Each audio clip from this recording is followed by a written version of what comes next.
Dhe miq të mam, pas pak do të vi personazhi i radhës, i cili është doktor Shkëlqim Balili, i cili do të na flasi pa diskutim për infertilitetin, të flasim për formën se si mund të drejtohemi në një shtatzani të suksesshme, analiza të gjitha që ju mund të bëni, por përpara kësaj, me shumë dëshirë dua të falenderoj mbështetësit e mam, që është Lajthiza, Dinorios, dhe gjithashtu Maruderm. Ju falenderit që jeni me në javë pas jave, e mbështesni këtë emision, për mbi të gjitha, përshëndes të gjithë ju që na ndiqni, na mbështesni, por do doja shumë që të na sugjeronit edhe më shumë në faqen e Instagramit, por edhe të komentoni dhe të bëni subscribe në YouTube. Shkojmë tani dhe ndjekim doktor Shkëlqim Balinin. Në këtë kohë që flasim ne, ka kohë që janë ndaluar tamponet, ka kohë që janë ndaluar picetat, ka kohë që janë ndaluar letrat, ka kohë që janë ndaluar peshqirët. Vajzat dhe gratë duhet të kenë shumë kujdes në tualetin që i bëjnë vulvës. Në çdo urinim duhet patjetër të shplanë me ujë të ngrohtë dhe mundësisht në kushtet normale të tyre të mos përdoren as piceta, as letra, as peshqir, vetëm tharse me flokë.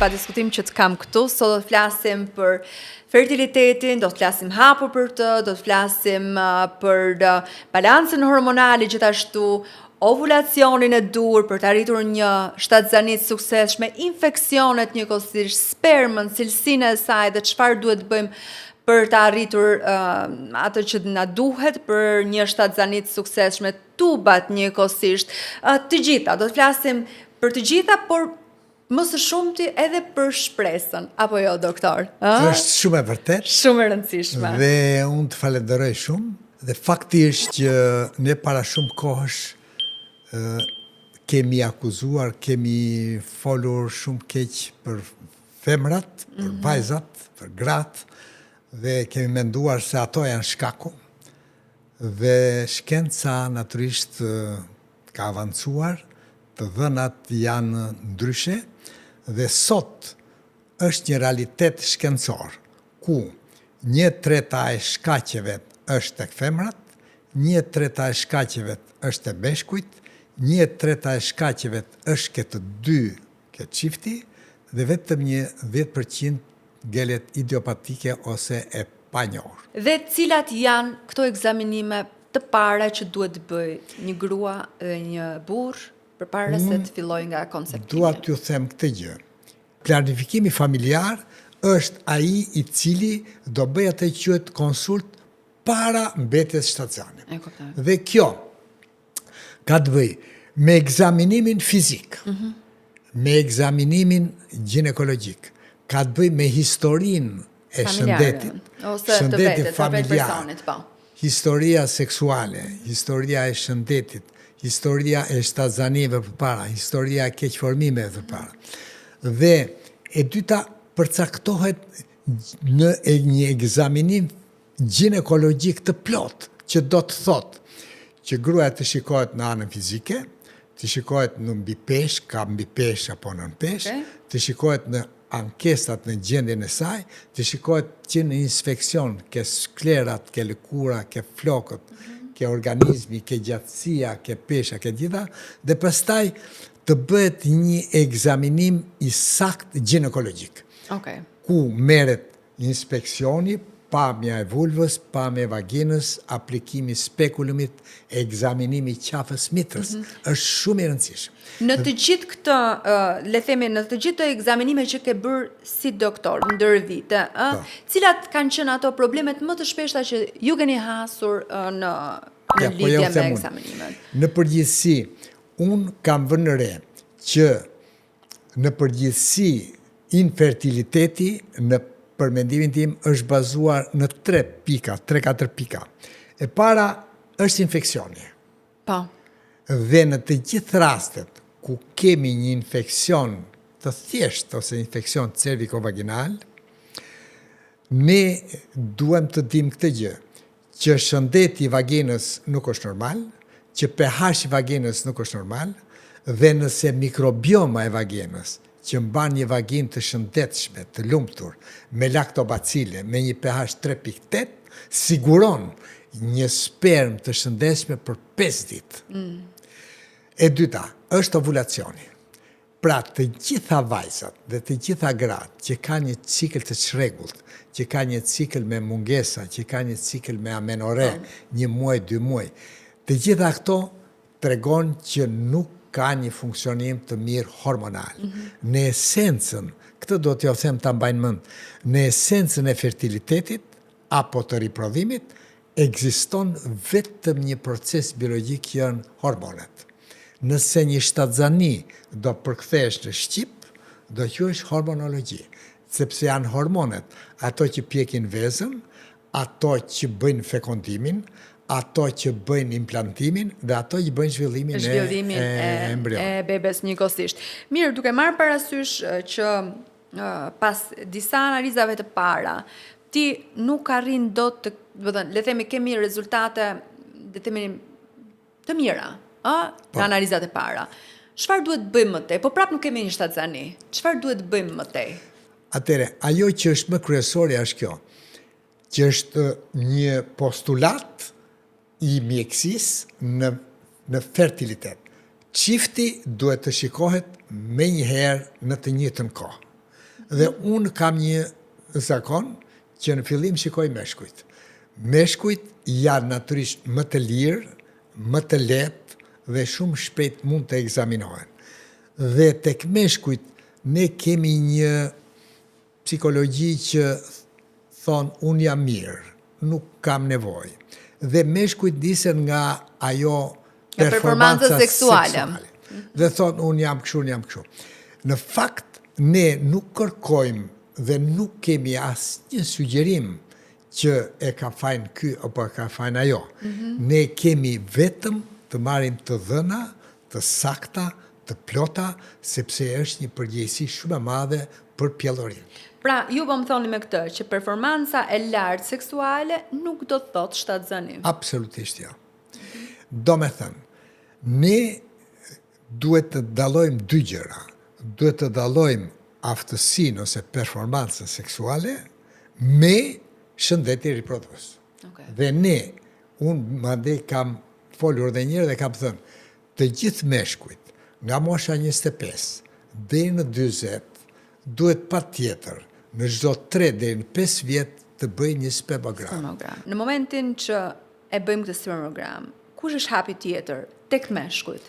Atëherë, e para është spermograma. E dyta, shikojmë përqendrimin e spermës, pastaj shikojmë lëvizshmërinë e spermës, mandej shikojmë morfologjinë e spermës, dhe e fundit shikojmë vitalitetin. Pra sperma duhet jetojnë mbi 48%. Pra vitaliteti, gjatë kohës që del nga testet, duhet të ketë një jetë gjatësi. Tjetër ekzaminim ke meshkujt është ekzaminimi fizik. Do preken testet, do shikohet madhësia. Mbrapa testeve është një organ i jashtëzakonshëm që quhet epididymis. Epididymis është organi ku piqet sperma. Shikohet ka dhimbje, s'ka dhimbje, ka probleme, ka ajntje, ka skuqje, testet të gjitha. Dhe ky është ekzaminimi fizik. Dhe mandej mund të bëhet në rastet kur sperma është e dobët, mund të bëhet dhe një ekzaminim ultrasonografik me ekografi për të parë venovarikozën, për të parë varikocelën. Sepse çfarë ndodh? Në epididymis ka një qarkullim venos dhe nëse këto vena janë më të mëdha se duhet, janë më të gjera se duhet, atëherë gjaku qëndron për një kohë të gjatë. Dhe duke qëndruar për një kohë të gjatë, sperma pushon, nuk piqet. Domethënë humbet aftësinë e vet. Duke u kthyer edhe një herë te gratë, se shumë e rëndësishme edhe pjesa e ekzaminimit e cila do të vijojë më pas te gratë. Kur flasim për humbje të vazhdueshme, le të themi humbje të përsëritura, cilat janë ekzaminimet që bëhen më pas? Atëre ne i kemi të ndara.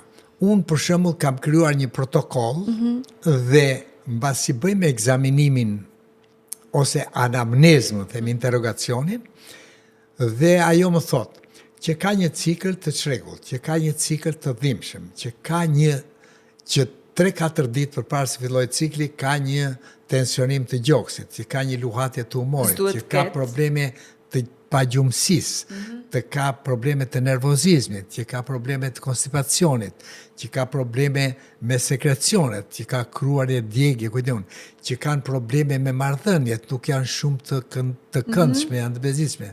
Në gjitha këto, ajo që bëhet më herë është ekzaminimi ginekologjik. Dhe shikohet, kemi apo s'kemi infekcion. Ana tjetër, në të gjitha gratë që kanë të probleme me dhimbje, me shqetësime gjatë ciklit, që ne shpeshherë i quajmë normale. Normal, që kjo nuk duhet të, po. Nuk duhet të nkurë sepse gruaja vuan çdo muaj. Atëre ne ditën e 3 të ciklit bëjmë ekzaminimin hormonal të funksionit riprodhues të vezores. Çfarë ndikon në dhimbjet menstruale? Në dhimbjet menstruale ka, po ja u them unë, është një disbalancë hormonale. Cikli menstrual është çelësi i artë i fertilitetit. Doktor, për të pasur pak një ide më të qartë kur ne flasim për dhimbjet e ciklit menstrual, se shpeshherë i ngatrojmë, the pak më parë që na duken krejt normale, sepse ashtu i ndodh të gjithë duhet të kenë një cikël menstrual me dhimbje, kështu është krijuar ideja, por ndërkohë kjo është gabim, duhet dëgjuar trupin në këtë rast dhe duhet të pyesim mjekun për këtë gjë, pra për të bërë dhe ekzaminimet e duhura. Kështu që unë kam dëgjuar raste që shpeshherë dhimbje të forta, të cilat na lën pa frymë, që na pezullojnë në gjithë ditën, mezi ja dalim të ngrihemi edhe ditën e nesërme. Shpesh nga doktor mund të kurohen edhe thjesht me një kontraceptiv, por ka vajzat e reja, nëna të cilat hezitojnë t'i marrin, se thonë kanë edhe dyshimet e tyre sa i përket kontraceptive ende sot e kësaj dite, nuk janë. Është e vërtet. Faktikisht ky sindrom që quhet sindromi premenstrual, që ka migren, ka krampe, dhimbje muskulare në fund barkut, në mes, ka ndryshimet, ka të quhet mjergulla e trurit, emocionale, me futet brenda, ka teorinë e kundërshtimit, të nevrozizmit, të tjerë, nuk shërohet kur me kontracepcion. Dhe unë po ju them një gjë të më kuptoni drejt. Nëse unë një vajzë të tillë do t'i jap kontraceptiv, do të thotë që unë me dashjen time i shtoj akoma estrogenet. Pra, kontraceptivi ka estrogen, progesteron. Ka më shumë estrogen se sa progesteron. Kështu që unë duke i dhënë një kontraceptiv, unë asaj i jap një estrogen tepër. Ajo tepër i ka, bëhet tepër dhe bëhet një dominancë, estrogen dominancë. Pra këtu nuk kemi zgjidhje në këtë rast. Dhe jo vetëm që nuk kemi zgjidhje, po unë rekomandoj të gjitha nënat që të mos hezitojnë për të mos përdorur kontraceptiv. Pra mos ta përdorin. Kontraceptivet shkatrojnë. Kontraceptivi ka një emër që thuhet është kundër ngeljes shtatzane.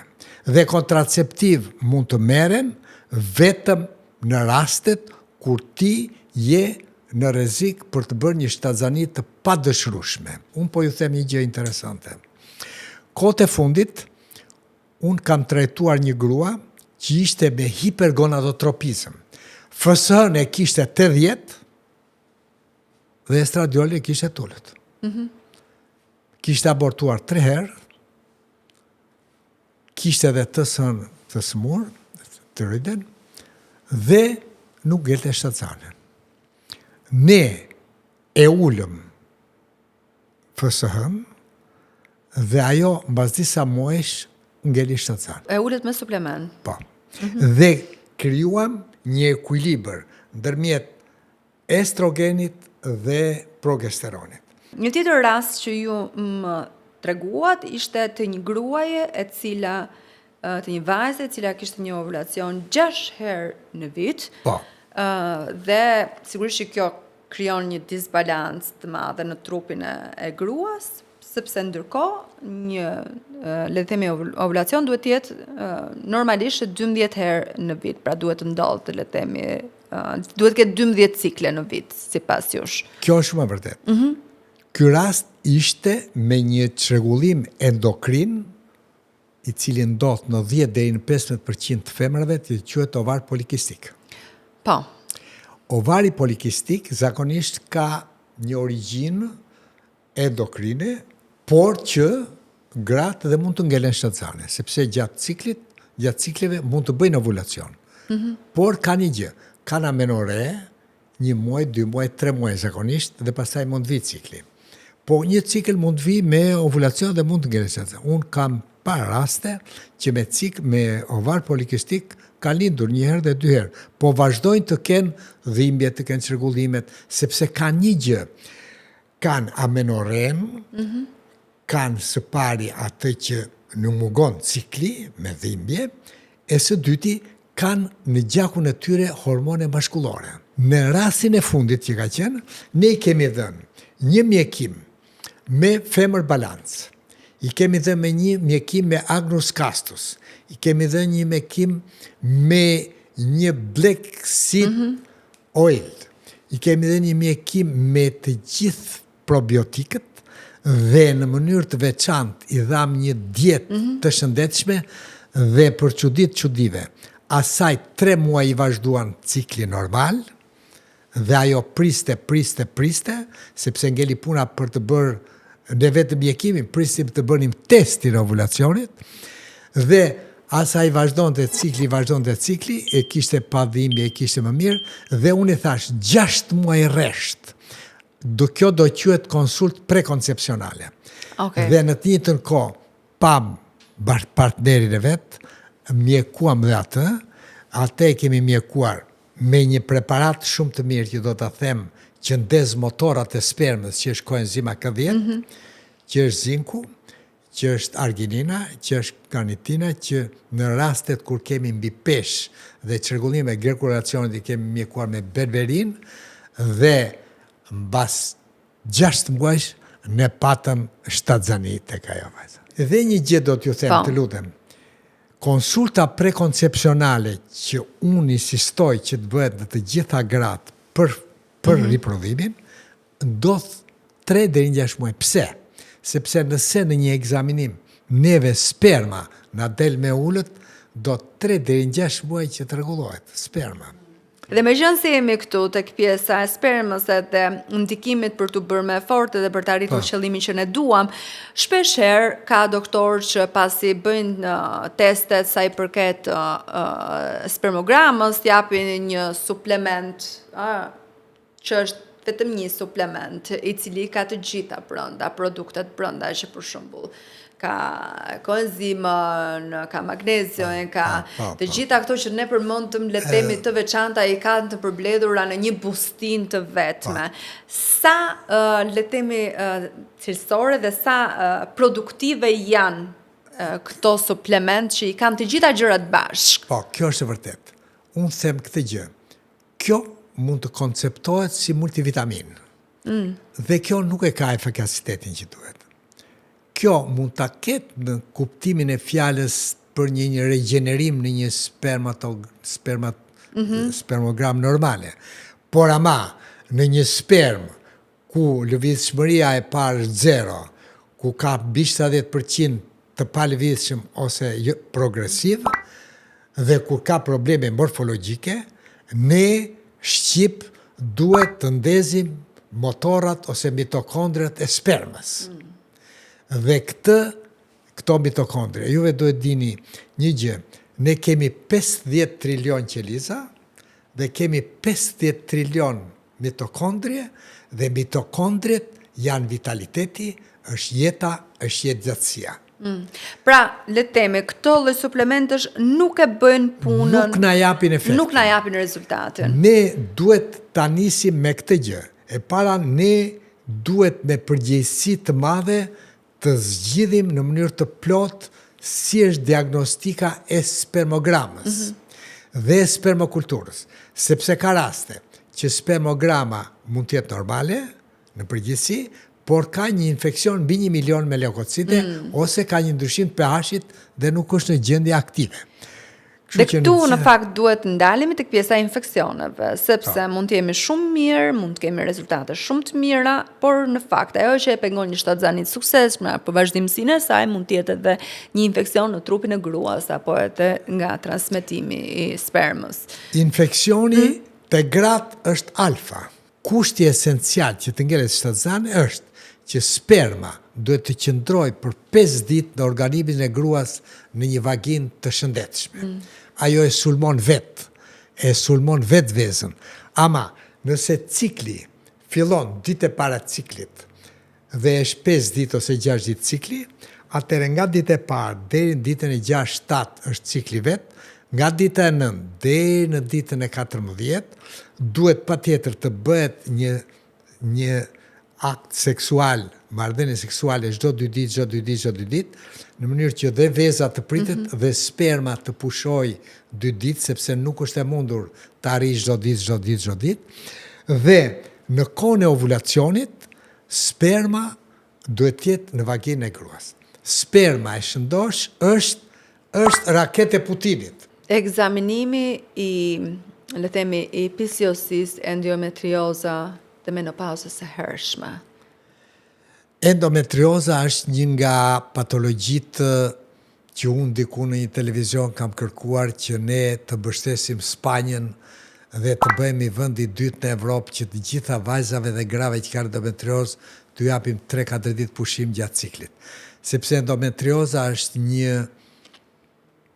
një patologji e lëvizjes së qelizave të endometrit, nëse në të gjitha gratë, kur vjen cikli, qelizat e endometrit dalin jashtë nëpërmjet vaginës, në endometrioz ato marrin një rrugë tjetër, ngjiten lart nëpër tuba, dalin nga tuba dhe futen në organet e barkut.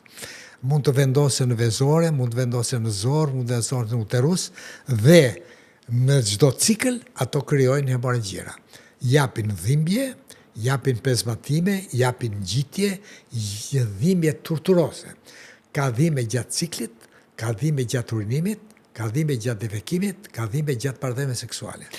Sa kohë duhet për ta? Endometrioza konsiderohet si alfa e infertilitetit. Plus kësaj, ka një vështirësi në diagnostik, do disa vite të diagnostikohet, ka 10% të shtatzanive, të femrave, të grave, dhe është shumë e vështirë për t'u kapur. Dhe një nga argumentat patognomonik për të kapur atë është rezonanca e para, rezonanca magnetike, është vizita ginekologjike e para, është rezonanca dhe pastaj është pak invazive, po është laparoskopia. A duhet të jesh gjithkohës në mjekim kur je me endometriozë? Gjithë mjekim, gjithkohës. Gjithë jetën? Gjithë jetën do të mjekohen. Dhe qetësojnë vetëm kur shkojnë menopauzë që bie estrogeni. A kemi më shumë raste me kalimin e kohës, doktor? Dhe këtu në Shqipëri nuk kemi statistika se ku e kemi endometriozën, por faktikisht ne ekziston si patologji këtu kene, sepse ka një gjë. Unë e krijoj prioritetin për ta diskutuar sepse ne na mungon diagnostika. Nuk kemi arritur dot që diagnostikojmë. Po kemi shumë raste kur ne kemi, unë për shembull kam një rast nga tani jam u kujtuar tani. Është një rast nga Pogradeci që ka abortuar 2 herë, që ka një çrregullim të tiroides, që është me endometriozë, ne e trajtuam dhe ka ngel shtatzane. Mirë, mund të flasim pak për kortizolin. Të një rast që kortizoli 1500 dhe i shkatron të gjitha hormonet në të njëjtën kohë. Krejt. Tani, në të gjitha rastet e testit të riprodhimit, ne, siç u thash, bëjmë FSH-n, LH-n, prolaktinë dhe prolaktina. Prolaktina për shembull është një nga kryesoret. Prolaktina ka rregullon ciklin, prolaktina ndalon shtatzanin, prolaktina është hormon laktotrop që rregullon qumështdhënien në kohën pas lindjes, por ama prolaktina është esencial në fiziologjinë e ciklit menstrual. Dhe prolaktina ndalon ovulacionin. Unë kam mjekuar para një viti, kam mjekuar një vajzë 13 vjeç me prolaktin të lartë që kishte cikël një herë në 3 muaj. Si një ndër problemet që shumë po hasim kohët e fundit, ne folëm deri më tani për endometriozën dhe kurimin e saj, formën se si mund të menaxhohen dhimbjet njëkohësisht, edhe për vazhdimsinë për të arritur një shtatzani të suksesshme në të ardhmen. Janë disa forma mjekimi që mund ta lehtësojnë rrugtimin, le të themi, të një gruaje me endometriozë. Doktor? Atëre endometrioza ne e thamë është sindrom doloroz shumë i fortë. Dhe ne endometriozën e kemi trajtuar me anti-inflamator, sepse aty ka një inflamacion të shprehur, ka aderenca, ka ngjitje dhe ato janë shkaku i dhimbjes, dihet kjo punë. Dhe mbi të gjitha një grua duhet qëndroj e qetë nga dhimbja. Dhimbja është një ndjenjë që nuk durohet, nuk është e këndshme. Dhe ne kemi dhënë kurkumën. Është e jashtëzakonshme, anti-inflamatore shumë marrë. Kemi dhënë sulforanin dhe kemi dhënë njëkohësisht një gjendje ku kemi rritur një çik imunitetin dhe natyrisht në anët me një mbushje të plot me laktobacile për të zhdukur çdo lloj infeksioni. Infeksione të mundshme. Dhe gjendja ka ardhur duke u përmirësuar. Kur flasim për kortizolin, është diçka e rëndësishme për të përmendur sa i përket testeve. Tek Dinorios, unë vetë, tek Klinika Dinorios, arrita të realizoj Dutch testin, ju e dini, sepse keni pjesë tashmë që ju e realizoni për kudo që vjen aty dhe për të pasur një ekzaminim më të qartë në fakt, jo vetëm sa i përket pjesës kortizolit, pra se si është le të themi dhe gjendja aktuale e cila matet në 4 pjesë të ditës, në 4 pjesë të ditës. Ky sukses i madh, sepse në të gjithë rastet matet më. Shiko, kortizoli ka një gjë. Është shumë i luhatshëm, është pulsativ, nuk mund ta gjesh. Edhe FS dhe LN që kërkojmë ne në perimenopauzë nuk të ndihmon dot për diagnozën, sepse ajo lëviz ka oscilacione. Po, sepse me gjakun mua më dilte komplet gjë tjetër, s'më dilte ajo. Ti ai mund të jetë ulët dhe ti e ke në momentet caktuara. Kështu që ekzaminimi i gjakut në perimenopauzë për FS dhe LN nuk është shumë i saktë, sepse ka oscilacionet e veta. Dhe po kështu dhe kortizoli. Kortizoli do merret në mëngjes herët, se në përgjithësi është një gjë që duhet të thënë. Hormonet kapen vetëm në mëngjes. Po i kuaranënd nuk kap dot asnjë hormon tjetër. Suplement të cilët mund të balancojnë kortizolin në momentin që ti e shikon që është më i lartë se ç'duhet. Shiko, ne kemi një preparat të shkëlqyer që quhet safron, që është për të gjitha shqetësimet dhe mjergullin e trurit, për shqetësimet që jep stresin, që jep anktin, që jep stresin, që jep pagjumsinë. E ul. Kemi një preparat tjetër që quhet Calm Complex, është një magnezium i cili vepron direkt në qelizë. Është i lehtë, pa si fenomen anësor, merren 2 kapsula çdo ditë në orën 7 të mbrëmjes dhe ai jep një gjumë biologjik. Doktor, ne folëm shumë për pjesën e mashkullit, që duhet të gruas njëkohësisht, ekzaminimet që duhet kryen. Një nga arsyet e tjera që ne themi është edhe pjesa e tubave, sepse gjithë kalimi, procesi duhet jetë në mënyrën e duhur, edhe kjo ka rëndësinë e vet që duhet parë kur nuk arrin të kemi një konceptim të suksesshëm. Por po ashtu kemi dhe anën genetike, familjare, gjithçka duhet parë me... është ndoshta gjëja më e rëndësishme dhe ndoshta vizioni tregon që kjo do të jetë të para. Pra, ekzaminimi genetik, historitë genetike, historitë familjare, historitë mjekësore. Unë po ju them, kam raste, unë vetë praktike, të cilat nuk kanë asnjë histori genetike dhe mbas disa shtatzënive kanë krijuar keqformime fetale. Dhe këto keqformime kanë ardhur si rezultat i ndryshimeve pra mund të ndodhin edhe Pra, nuk është e thënë. Dhe është në protokoll, në pikën e parë që shikohet dhe duhet të ekzaminohet patjetër. Ne kemi një bilanc të pasur në klinik lidhur me ekzaminimet genetike që shumë të tjerë nuk i dinë dhe nuk ekzistojnë. Do të thënë, unë po ju them juve që egzaminimi genetik është i pari në rastet e humbjeve të shtatzanisë, sa më herë të humbë shtatzania, aq më herët e paraqet duhet egzaminim genetik, në të gjitha rastet kur bëhet beta ACG-a, bëhet dhe ekografia, vendoset diagnoze shtatzanisë dhe pas 2 javësh fëmia vdes, ndalon zëmbra, dhe në këto raste, dhe veçanërisht e domosdoshme, imperative, është në abortet recidivante, në ato që kanë abortet përsëritura.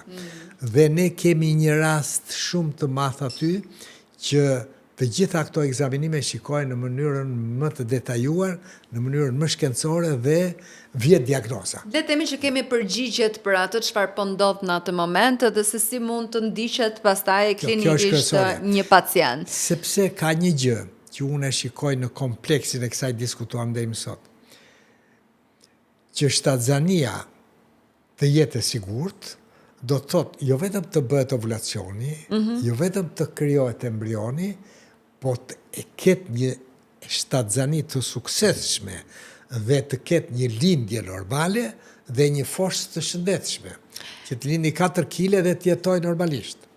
Si t'ja bëjmë me dietën ushqimore? Ne kishim një diskutim bashkë me njëri tjetrin atje, kur unë po tregoja që unë ndjek një dietë shumë të mirë ushqimore, doktor. Dhe shpeshherë doktorët janë skeptik kur një pacienti thotë që unë kam një dietë shumë të mirë ushqimore. Edhe unë ha sardelën, atë që ke sugjeruar, unë ha mëlçit, atë që ke sugjeruar, me kërpudhat njëkohësisht. Atëre unë do thosh kështu. Çfarë ndodh? Kur ti ke një dietë mirë ushqimore? Ju mungojnë probiotikët. Atëre, unë duhet të them, dieta është dhe e ka rëndësinë e vet, më tepër në kuptimin e bilancit hormonal, të funksionit endokrin, të qelizave, që prodhojnë hormonet. Sepse ne duhet kuptojmë këtë gjë, jemi të ekspozuar në maksimum me substanca toksike që i marrim me herën e ushqimit dhe me substanca toksike që na bien në kontakt me dietë tjera. Por ama, që të marrish një probiotik me mikrobe të gjalla, të marrish një probiotik që krijon një rezistencë dhe krijon një orkestrim, krijon një simfoni të vaginës, kjo nuk do të shoqërohet me sardelet. Sardelet e ka efektin ke vitamina D, e ka efektin ke omega 3, e ka efektin ke proteinat. Ama prioriteti është që të krijohet një bazament i shëndetshëm në organet e riprodhimit. Do të shkojmë tek pjesa tjetër që flitet për shpresën dhe mrekullit. Dhe një rast që ishte prej kohësh le të themi tentonin një shtatzani, 10 vjet shtatzani, e kërkonin këtë shtatzani dhe nuk arrinin dot, edhe pasi kishin tentuar në forma ndryshme dhe IVF-in njëkohësisht e kishin tentuar dhe nuk e arritën dot. Ditë bukur ja arritën, dhe këtu kemi të bëjmë me shpresën, realizimin, mrekullit. Të duket nga ana e shkencës diçka që ndodh normalisht? Po. Pra, e planoni ju të shkencës mrekullin? Unë e pranoj. Dhe unë them dhe këtë gjë. Ka raste dhe kam dëgjuar që nuk kanë lindur 10 vjet rresht, kanë marrë dhe kanë birësuar një fëmijë dhe sapo e kanë birësuar kanë ngelë shtatzan. Dhe vedem, këtu kemi të bëjmë me atë shprehje që thash në fillim, si ai rasti që na treguat ju me atë vajzën që kaloi në gjendje kome dhe pastaj u bë mirë. Këtu janë tër fizpatologjia dhe biologjia. Ne kemi biologji, ne kemi fiziologji, po ama ne kemi hormonologji. Dhe hormonologjia është esenca esenciale që jep këto ndryshime. Nëse hormonet janë në një bilans normal dhe funksioni organeve riprodhuese është normal, shtatzania është e padiskutueshme që vjen. Për të kaluar në disa raste konkrete që ju i keni ndjekur në klinikën tuaj, kemi një çift të moshës 33-35 vjeç. Nëse flasim për historikun e mëparshëm, vi nga 2 aborte, 1 në 6 deri në 11 javë. E para ishte kjo. Ajo kishte një humbje të shtatzanisë dhe një abort. Njërin e kishte humbje, tjetrin e kishte abort. Pse? Sepse në të dytin ishte bëra beta CG-ja, ishte vënë dhe ekografia, ishte vënë dhe diagnoza, mjeku ekografisë dhe kjo vajza e kishin dëgjuar ritmin e zemrës dhe mas 2 javës fëmia vdes. Atëre, unë ku bazova? U bazova tek e para që ne në një ekzaminim ginekologjik gjetëm infeksionin, gjetëm Gardnerellën, gjetëm një infeksion të zakonshëm, një vaginit bakterial, dhe me siguri unë mendova këto 2 gjëra. Në këtë vaginit, në këtë infeksion me cervicit të shprehur, sperma ka humbur cilësinë e vet. Dhe sperma nuk ka qenë me shëndosh dhe cilësia e spermës dhe cilësia e vezës janë shkaqet kryesore për humbjen dhe për ndërprerjen e zemrës. Iku.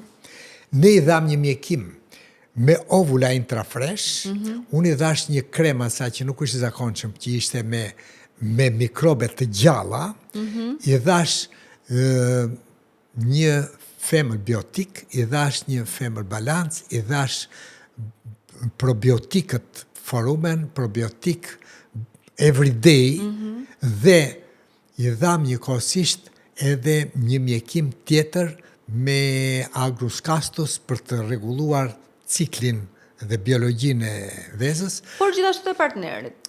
Dhe për të njëjtën kohë me partnerin, ne i dham një mjekim atje me vitamin, me koenzim Q10 QQ, i dham një zink, i dham arginin, alfa-garninin, i dham vitaminën D, i dham magnezium, i dham dhe më duket të kishte një problem të vogël me testosteron, i dham një so palmetto, dhe ju tham, për kushtim i plot 3 muaj, doni një çun ose i gocë të vogël, e doni apo s'e doni? Po e doni, do punoni me këtë. Dhe i thash sa i gruas, ti duhet të rregullosh patjetër vaginën. Dhe ato u mjekuan dhe erdhën, bën dhe një vizitë tjetër, ne na doli Gardnerella negativ, na doli pH-i më mirë, gjendet dhe ai djali, me sa kujtoj tashi, nga 0 i kishte 7 a 10 se sa i doli sperma, unë i thash ati pi një gotë verë me gruan, se i kishte ndryshuar sperma ka, gjithë pikësynimi im ishte që ne kemi vendosur një veprim, kemi mitokondriat, dhe që ndryshoj notimi spermës. Dhe pastaj, kur më tha ajo e sjola, që ka ngelu, ishte kënaqësi shumë e madhe, them sinqerisht po. Një tjetër rast i cili është ndjekur për jush, ka qenë infertilitet sekondar. Kanë fëmijë 5 vjeç dhe në pamundësi për një shtatzani të dytë erdhën në klinikën Dinorios. Unë kam lexuar vazhdimisht për klamidjen. Klamidia është një infeksion seksualisht i transmetueshëm. Klamidia ka një gjë, futet në gjak, klamidia futet dhe ke burri, futet në gjak dhe është infeksion seksualisht transmetueshëm. Ne 3 muaj rresht kemi mjekuar burrin. Dhe këtë vajzën e kemi mjekuar në mënyrë dinamike, me të gjithë arsenalin ton që kishim. Madje ajo nuk po merrte dot mjekim, se unë i dhash mbi 12 asort pikat që do t'im, kryesisht janë dam. Disa ishin probiotik për mikrobiom në vaginës, disa ishin për klamidjen, disa ishin për infeksionet e tjera, dhe kam një gjë parasysh, e kam në karakterin tim. I kam parë një çik më me deboles, i kam parë një çik më me përkushtim, këta që kishin një fëmijë dhe po donin tjetrit. Dhe pastaj, në kuptimin e askusit, u zhduk infeksioni. Dhe probiotikët, dhe një preparat që a dhash unë që është për askusin, për këto human papillomavirus të për këto, ajo mbas 3 muajsh u stabilizua dhe me erdhi me një sukses që egzaminimi I klamidjes doli negativ. Kjo ishte një gjë më e madhe. Një tjetër rast, të cilin ju e keni përmendur në diskutimet që kemi pasur ne, është një çift I cili ka bërë IVF të vazhdueshme dhe ka dështuar te këto IVF dhe në fund fare pat që në spermën e Po më ka ardhur çudi. Tashti, ky ishte më interesanti nga të gjitha. Tani më vinë me rekomandim. Po. Dhe mi tha, dhe të gjitha analizat perfekte. Por thashun, po mirë më pa, keni bërë një analizë për burrin. Se Po jo, tha, nuk na I kanë kërkuar, po si ishte mundur, për baba, jo kërkohet në të njëjtën kohë, bile burri fillohet në fillim fare, as si ka shku me në njeriu për burri, tha. Po thash atëre, ky të bëj një analizë. Kur më solli mua ai letrën azospermi në tavolinë, tha, ky nuk lind, ky nuk lind.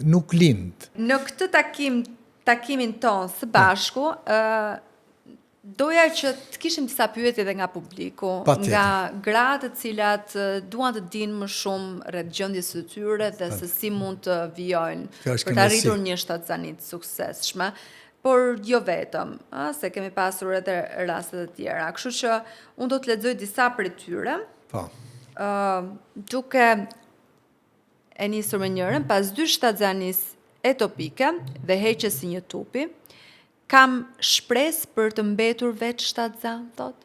Ginekologu më ka thënë të vazhdojmë me tentativat, por që mos të bëj grafi të tubit pa parë kalueshmërinë, sepse mund ta dëmtojmë tubin e mbetur. Kam 4 muaj që tentoj, por ende asgjë. E para është kënaqësi. Ju falenderoj shumë për pyetjen, është pyetje shumë interesante dhe është domosdoshme për të sqaruar. E para dua të di sa vjeç është, nuk e di nëse se nuk e tregojmë dot, por gjithsesi për le të themi ajo desha them është kjo. Dua ta pyes për moshën, për të pyetur që do të them në qoftë se është nën 35 vjeç, ka kohë një vit, qoftë se është mbi 35 e ka 6 muaj, qoftë se është 40 e ka 3 muaj, por ajo që ka rëndësi, ajo është e sigurt dhe 50% mund të arrijë shtatzanin. Ajo që ka rëndësi është kjo.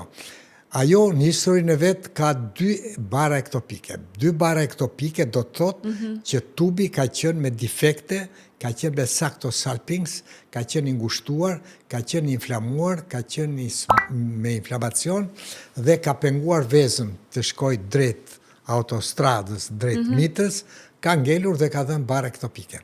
Tani, bara ektopike është një gjë që përsëritet, prandaj dhe është përsëritur, dhe unë dua një gjë që të shikohet në mënyrë të menjëhershme se si është shëndeti tubit tjetër.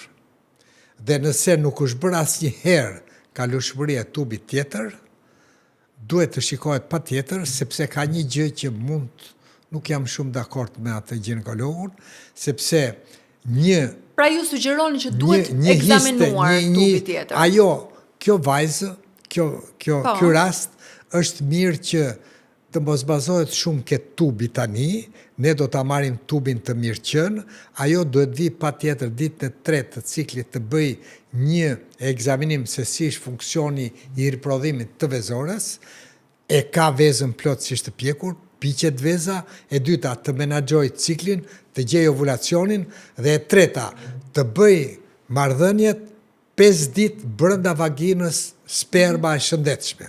Kam bërë 7 IVF, mosha 30 vjeç dhe asnjëra nuk ja ka dalë me sukses. Ndaloj në ditën e 3 dhe të 4. Analizat janë në rregull sipas doktorëve. Atëre, përgjigjja ime është. Pra 7 IVF, 30 vjeç, asnjëra nuk ja del me sukses. Ditën e 3 dhe të 4 ndalojnë. Shkaku është cilësia e spermës, cilësia e vezës. Placenta previa si ndikon në një shtatzani të dytë? Placenta previa është një patologji e urgjencës obstetrikale të 3 muajit të tretë. Placenta previa shqip do të thotë vendosja poshtë e placentës dhe vendosja patologjike e placentës në uterus, që ka në formën e dardhës, placenta vendoset sipër. Dhe zakonisht të gratë që bëjnë abortës dhe gratë I bëjnë kyretazhe, kur veta veza vjen për tu implantuar, rëshqet dhe vendoset poshtë. Unë kam trajtuar me 10 raste, se nuk janë shumë të shpeshta, ku placenta ka qenë para kokës. Pra, fëmija është zhvilluar mbi placenta. Dhe ka placenta marginale, placenta laterale dhe placenta centrale. Placenta centrale është kur qafa e mitës është këtu dhe placenta është këtu. Dhe ti po e hape një nga ato,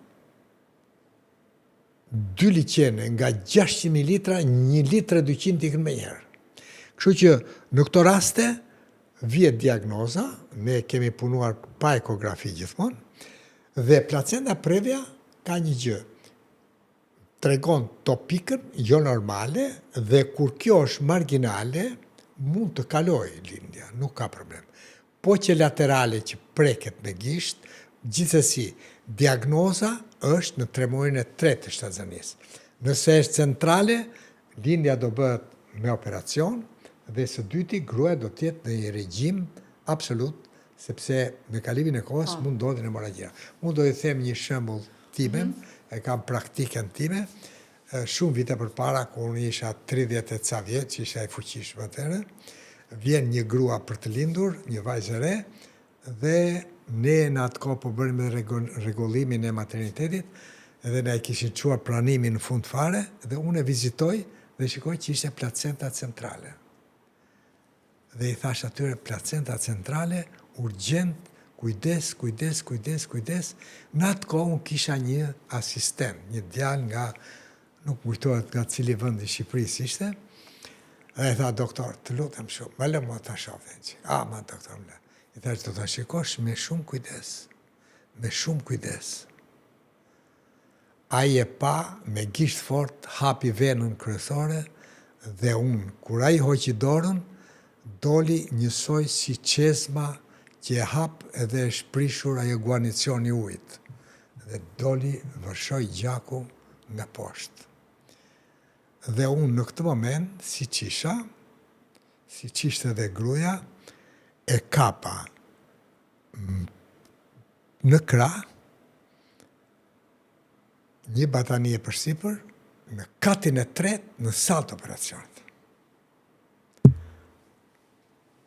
Dhe shefe e obstetrikës ishte një doktoresh, Marika Elezi, e shoh që ka qenë një mjek atëre, Besim Elezi. Dhe unë me gjysmë frymarrje shkova, e lash në tavolinë dhe urgjent të operohet. Ajo erdhi dhe tha, urgjent do të operosh ti. Unë si qisha, i kemi hedhur një shishe me betadin, 2 kapse, dhe me njëherë bisturin. Dhe hapëm, dhe e nëzora gjallë.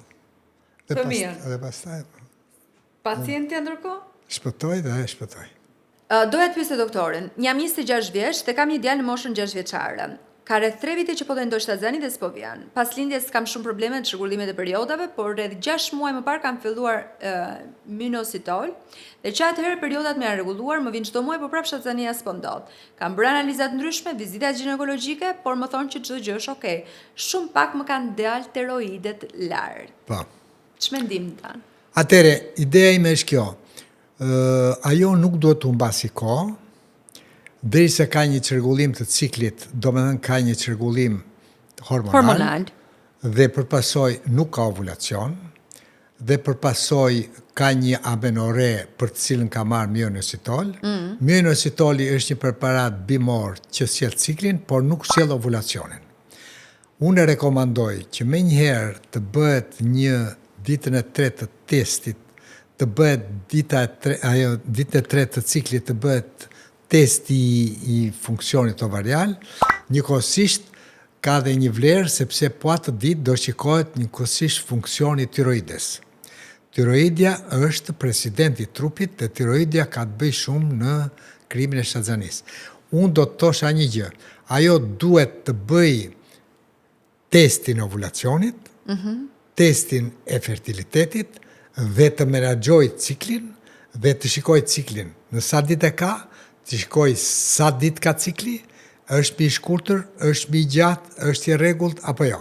Dhe mundësisht Dhe nëse e ka të rregullt? Po. Dhe nëse e ka të rregullt? Nëse ka të rregullt. Sepse ka shumë vajza dhe gra që kanë cikël të rregullt dhe nuk bëhet ovulacioni. Pra, shtatzania është e lidhur vetëm me ovulacionin. Dhe e dyta, konsulta ginekologjike dhe testi i ovulacionit dhe i riprodhimit është imperativ për atë. Të mos humbasi kohë me mioinositol. 23 vjeç, ka tentuar për shtatzani 1 vit rresht. Mbeti herën e parë, por e humba në pak javë. Nuk zgjati shumë si shtatzani, ka bërë analiza eko kudo çdo 4 muaj sa herë vija në Shqipëri, dhe herën e fundit më thanë që kisha një polip endometrial. Ndërsa partneri bëri spermogram ku herën e parë rezultoi që i rekomandoi ngrirje të spermës, ndërsa herën e dytë thanë që është normozospermik. Pyetja ime është, përpos problemeve që kishte partneri, a ndikon polipi endometrial në shtatzani dhe është në rregull që të lihet pa mjekim ose të mos shqetësohem, siç më rekomandoi një prej doktorëve që janë vizituar. Këtu është ai momenti kur vajza thot, të heqa të sikletin tim ose s'ka problem që çuni ka probleme. Atëre, ndodh kështu? E para është që sperma ose partneri s'ka të bëjë me polipin. Fare. Polipi është brenda saj, polipi ka të bëjë me një disbalancë hormonale, polipi sjell mangësinë e ovulacionit, sjell mungesën e shtatzanis. Ajo ka bërë gabim shumë të madh që ka ngelur shtatzane dhe që ka abortuar. Ajo nuk duhet të ngelet shtatzane pa bërë testin dhe pa bërë konsultën prekoncepcionale. Ajo do shikoj si e ka bilancin hormonal, si e shëndeti, duhet bëj vizitën, si e ka vaginën, si e ka mikrobiomën dhe analizat mund të dalin normal të gjitha dhe nuk e ovulacion akoma. Duhet të ndërhyj ta heq polipin? Varet se në shmatësi polipi, varet se shmatësi. Po fillimisht duhet të bëj ekzaminimin hormonal dhe rezonancën magjetike. Sa i përket për endometrin. Po. Endometri duhet parë, polipi është në shtresën e endometrit, është një polip i vogël apo ka një polip që pengon shtatzanin. Këtë e nxjerrët rezonanca. Dhe mashkulli, partneri, me qenë se një herë i kanë rekomanduar për ngrirje, dhe që sperma s'ka qenë në rregull. Tani kjo norosomia, çfarë do të thënë? Kjo do të thënë për mua s'ma mbush mendje, po duhet bërë një herë dhe do të shikuar si janë morfologjia dhe si është jetëgjatësia dhe si është lëvizshmëria. Këtë, pra. Po, këtë do bëj. Okej. Sepse kjo ndikon. Në të njëjtën kohë që ajo do bëj ekzaminimet, ai partneri vet duhet të bëj patjetër një spermogram dhe kjo të shoqërohet njëkohësisht me qenë se edhe ka abortuar, shoqërohet edhe me bilancin hormonal të testosteronit. Kam një pyetje, mund të ngel shtatzan, mjekohem nga antidepresioni, apo duhet ta ndërpres mjekimin përpara se? Ajo mund të ngelet shtatzane, po antidepresivet janë jo të rekomandueshëm sepse i kanë shpeshherë fenomene teratogene të embrioni. Kështu që mirë është që të bëj një konsult përpara koncepcionit, dhe të mos marrë vendim për të ngelur vetë. Të shikohet kush preparat është, sa koka që e pi, sa dozë merë, njërën tjetë të shikohet farmakodinamika e preparatit dhe ka apo s'ka ndërlikime tek shtatzania dhe pastaj të vendoset. Çfarë mendimi ke për letrozol? A duhet ta përdoren moshat e reja 20+? Në normë nuk duhet përdoren. Në një lindje që kërkohet, në një shtatzani që kërkohet me rrugë natyrale, nuk ka vend letrozoli. A është okay marrja antibiotikëve në shtatzani dhe kur është e domosdoshme? Antibiotikët do merren vetëm kur ti është rrezik për vdekje. Okay. Të lutem pyetje doktorin, vajza 5 vjeç dyshojnë për vaginë të mbyllur. Vaginë e mbyllur nuk ka pse dyshohet, mund të shikohet, s'ka pse dyshim.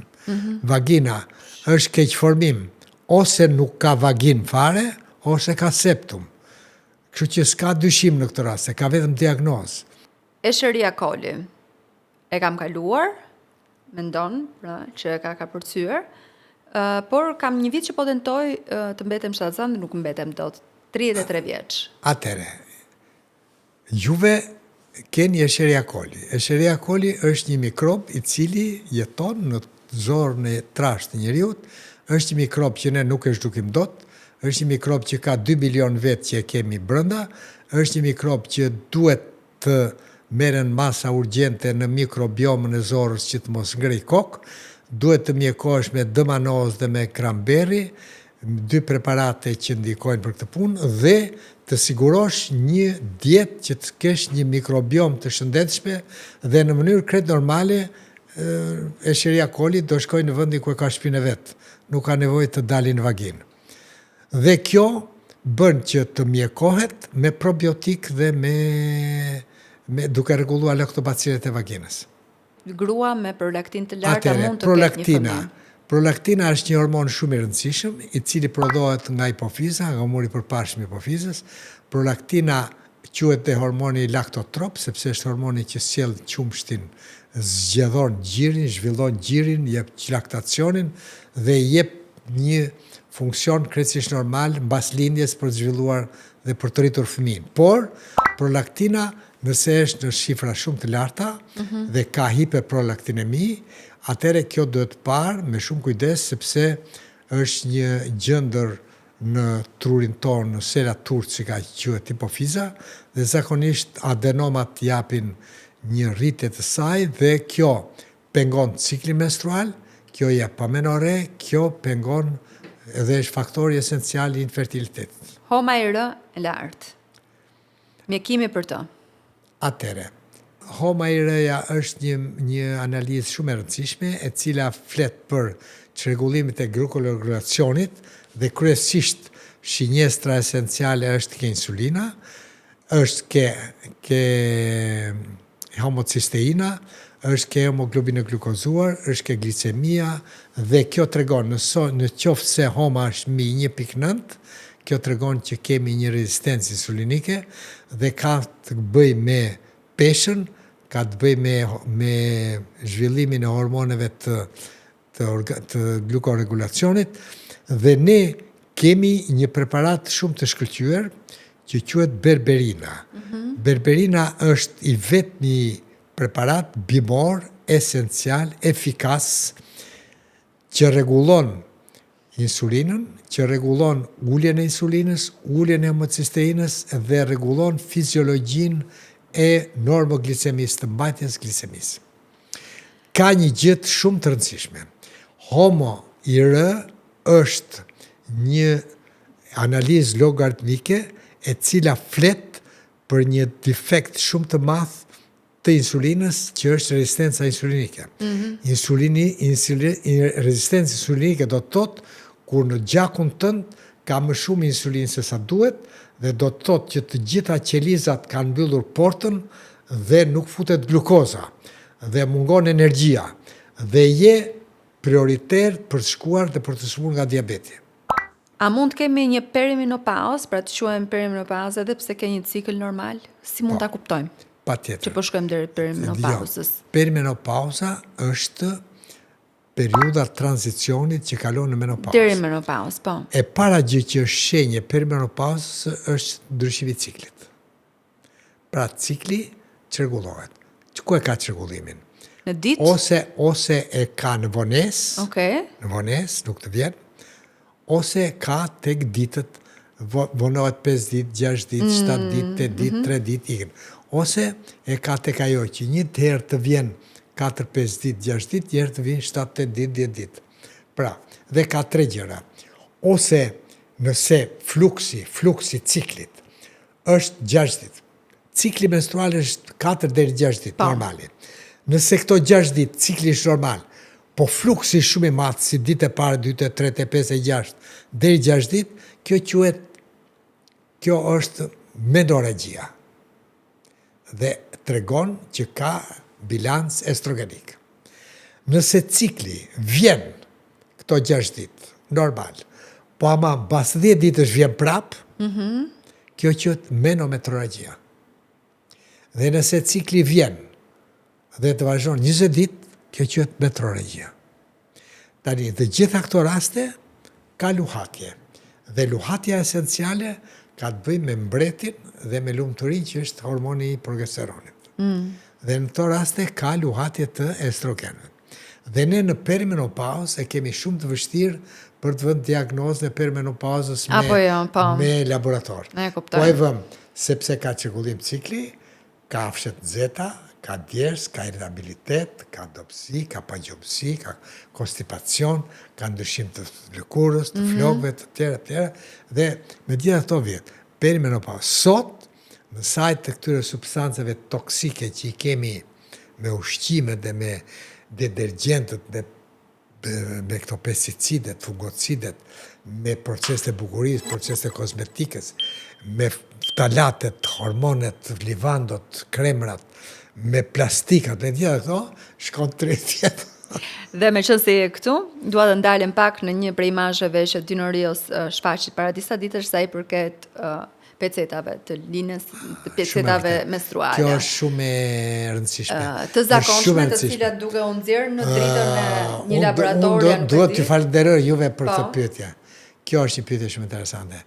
Atëre, dua të rekomandoj që të gjithë gratë që kanë dëshirën të kenë një shëndet seksual normal, që të kenë një shëndet ginekologjik dhe një shëndet riprodhues normal, duhet të heqin dorë menjëherë nga të gjitha vendosjet e poliester, të cilat kanë një aftësi për të krijuar një myk, për të krijuar një sëmundshmëri dhe një vuajtje dhe një trajtim që kërkon kohë.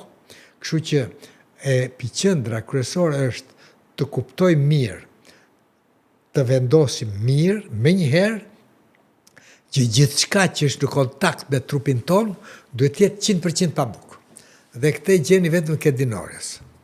Edhe pra, kur flasim për pecetat menstruale, janë të rëndësishme që pecetat menstruale, sot në këtë kohë që flasim ne, ka kohë që janë ndaluar tamponet, ka kohë që janë ndaluar picetat, ka kohë që janë ndaluar letrat, ka kohë që janë ndaluar peshqirët. Vajzat dhe gratë duhet kenë shumë kujdes në tualetin që i bëjnë vulvës. Në çdo urinim duhet patjetër të shplajnë me ujë të ngrohtë dhe mundësisht në kushtet normale të tyre të mos përdoren as piceta, as letra, as peshqir, vetëm tharsën e flokëve. Dhe picetat higjienike duhet të jenë patjetër me çdo kusht 100% pabuk. Sepse poliestri është jashtëzakonshëm për të mbajtur djersën, për të mbajtur nxehtësinë, për të zhvilluar mikrobet dhe kryesisht Candida albicans. Nxehtësia, errësira dhe lagështira krijojnë Candida albicans.